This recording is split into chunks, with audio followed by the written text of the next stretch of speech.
What is going on, MMA fans and full-time family? It is your boy Full-Time MMA, and we're going to be breaking down UFC Brasilia going down this weekend, Saturday, March 6th. We've got a stacked main card we're going to be breaking down and giving my predictions for, but there's also a stacked night of prelims, so it's going to be a good card all around. With that being said, we've got Kevin Lee versus Charles Oliveira in the main event, and then Demian Maia versus Gilbert Burns in the co-main event. Two really good fights there. One in the welterweight division, one in the lightweight division.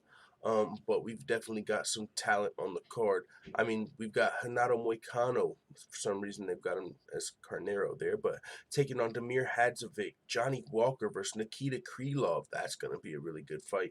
And then, of course, Francisco Trinaldo versus John McDessie, which we're going to start off breaking down first. I'm taking Francisco Trinaldo in this fight, man. Francisco Trinaldo's got one of those resumes that is legit. You know, he's been around the game for a while, and he's been fighting the best of the best for a long time. He's 24-7 at 41 years old. He's got wins over the likes of Paul Felder, Yancy Medeiros, Ross Pearson, Jim Miller, Evan Dunham, Bobby Green. He's fought Kevin Lee, James Vick, Alex Hernandez, and he's been doing it for a long time at a high level. Even at his age, I mean, he's been competing against some of the better fighters in his division and having some success. So he's definitely a talented fighter. Do not let the age fool you. He's going to be taking on John McDessie, who is 17-6. John McDessie is currently riding a 3-fight winning streak. But he hasn't been fighting recently or really throughout his career the same level of competition as Francisco Trinaldo. So that's going to be really why I'm leaning with Francisco Trinaldo. Just the level of competition between the guys, you know, and Francisco Trinaldo, he's definitely just been fighting and beating a lot higher level guys. I mean, of course, Father Time loses to no man at any moment. Francisco Trinaldo could start to be on the downslide. Hell, over his last few fights, he could have been. But I still think he's talented enough to come in here and get a W, especially being at home in Brazil. If it goes to the judges' scorecards, that could also help, of course. So I'm picking Francisco to get the win. Moving on, we've got Johnny Walker looking to redeem himself after being knocked out by Corey Anderson.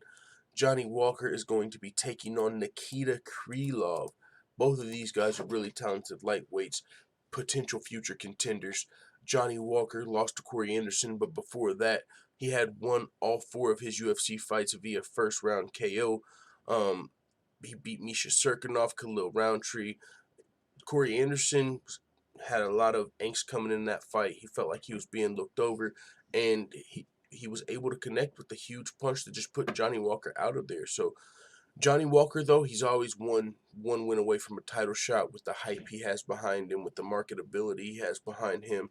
He could come in here, get another first round finish, and be back to calling out John Jones. Even though this lightweight division is getting pretty stacked. We've got some contenders already. We've got Dominic Reyes. We've got Jan Blachowicz. So he might be 2 wins away. He might have to beat Krylov and then beat one of those guys to get a title shot. So Johnny Walker, though, looking to come back in front of his home crowd and get a big win. But, man, Nikita Krylov is no slouch. Nikita Krylov is 26-7. He's still really young. He's only 27 years old. He's coming off a split decision loss to Glover Teixeira after choking out Ovin St. Preux. He's got a loss to Jan Blachowicz, but before that, he was fighting over in Russia in Fights Nights Global, and he was beating some pretty good guys over there. He wasn't fighting Canes. He was fighting guys with good records. You might not know their name, the Emmanuel Newtons and the Mauro Paraks. You might know of Fabiano Maldonado, but either way, he wasn't over there padding his record. This is his second stint in the UFC. He does seem to have a problem when fighting those top-level UFC caliber guys. But at the same time, he's still young. He's 27. He's still growing into his prime. He's still got a lot. He's still got room to grow. So Nikita Krylov could come in and win this fight. I'm not putting it past him, especially with the case of Johnny Walker's not some fucking world beater. You know what I'm saying? He beat a couple guys, but he really has only beat one guy that's ever been ranked in the top 10 in the UFC. So Johnny Walker still has a lot to prove himself. Nikita Krylov's got a lot of valuable experience. This fight's close to a toss-up. I am going to give the edge to Johnny Walker, though. Moving on to Renato Moicano taking on Damir Hadzovic. This fight, I'm taking Renato Moicano. I mean, this guy's resume speaks for itself. He's 13-3, but he's got wins over Cub Swanson, Calvin Kattar, Jeremy Stevens, Zubaira Tukhugov. He's fought Brian Ortega, Jose Aldo, Chan Sung Jung. He's just been in there with the best featherweights in the world. He's got some wins over some really good featherweights. He's coming off 2 losses to Jose Aldo and the Korean Zombie. But I do think those guys are both a step up, from Damir Hadzovic. So I think this is a fight where Renato Moicano can get back on the winning track. But to be fair, Damir Hadzovic is in the UFC for a reason, man. He's got 5-6 fights in the UFC. He hasn't really fought anybody of name value as legendary in the featherweight division. His biggest win is probably over Polo Reyes, maybe Marcin Held, and none of those guys have really ever cracked the top 15. So for him to get a win, it would be a pretty big upset, but this is one of those fights where I wouldn't count Damir Hadzovic all the way out, but I'm definitely going to be taking Renato Moicano to win this fight. Moving on, we've got the co-main event of the evening, Gilbert Burns versus Demian Maia. I gotta take Gilbert Burns, man. Demian Maia is for sure a legend. No ifs, ands, or buts. I mean, his jiu-jitsu speaks for itself. His UFC's mixed martial arts career speaks for itself. What he's been able to do as a specialist in the new era, even at his age in MMA, is remarkable. I mean, we all know the base of jiu-jitsu in the UFC and how in the very beginning, before people knew how to defend, the Gracies were taking the sport by storm, and how Royce Gracie won the first UFC because no one knew how to defend his jiu-jitsu at the time. So we understand how how effective jiu-jitsu is if you don't know how to defend it. But for Demian Maia to still be utilizing his jiu-jitsu at such a high level when everybody's practicing jiu-jitsu every day, that's remarkable. I mean, everyone he's been beaten, Ben Askren, Rocco Martin, Lyman Good, Jorge Masvidal, Carlos Condit, Matt Brown, Gunnar Nelson, all of these guys are good grapplers. All of these guys know jiu-jitsu. They all know how to defend against, the top chokes that you're going to see in mixed martial arts. So for Demian Maia to still have the success he's had against these guys at his age, it's fucking remarkable. He's currently riding a 3-fight win streak over Lyman Good, Rocco Martin, and Ben Askren. Of course, after losing to the 3 best welterweights on the planet right now. He went through a tough stretch where he had to fight the 3 best guys on the planet, and none of them were able to finish him. Demian Maia fought Tyron Woodley, Colby Covington, Kamaru Usman. And oh, by the way, the fight before that, Jorge Masvidal. You could argue the 4 best welterweights on the planet he fought in a row. Masvidal, Woodley, Covington, Usman, murderers motherfucking row. Bounced back off of that with wins over Good, Martin, and Askren, and here comes Gilbert Burns. Gilbert Burns, he is, as far as jiu-jitsu, he's up there in the credentials with the best of them. I mean, if you look at his resume, even on Tapology, like his last 6 matches have been jiu-jitsu matches. He was competing against Sakuraba. Like, I'll pull it up for you.